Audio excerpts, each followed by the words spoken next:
addressing now is the Seattle video.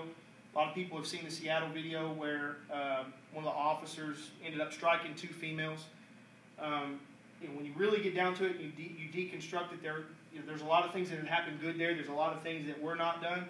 One of the biggest things that I see everybody always ask me about, they say, well, what about all the people around him? How could he more well have handled those people that were around him?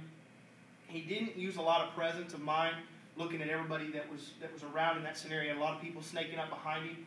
And some of it may have come from just not really knowing how to address the crowd and how to address a person. If we're still thinking in terms of dominance, getting a dominant position on a guy is going to probably help you to still be able to watch the people around you. One of the problems we have is we get so zoned in on what we're dealing with, who we're dealing with, that we're not watching the flankers. We're not watching the people who are coming around behind us at any given time. And we'll call them flankers because that's exactly what they are.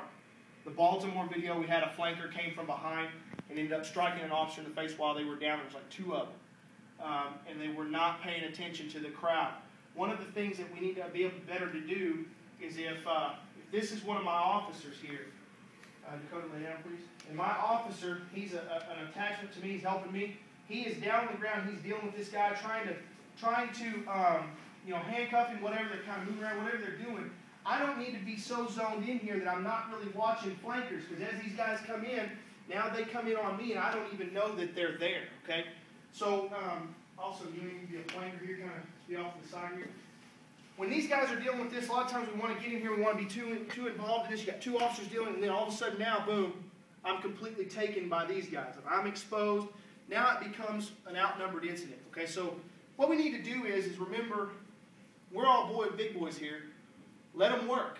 Okay, you can still be around, but you need to let him work until it gets to the point where he can't work. Okay, so what I'm going to be doing here, if he is wrestling with this suspect, I'm not going to be so involved that I get right in here, okay? What I'm going to be doing here is I'm going to get right in here on this guy, and I may come right in on top of this guy so I can start addressing threats, dealing with him while he's down on the ground. If I need to, find him, stomp, kick, whatever I got to do, but I'm going to address this threat right here and be watching the backs of my officer. If they're over here on this side, I'm going to step in over him, get right in on top of him, be watching what's going on the peripheral. Okay, don't get so involved. You don't always need to help. That's what we always want to do. Okay.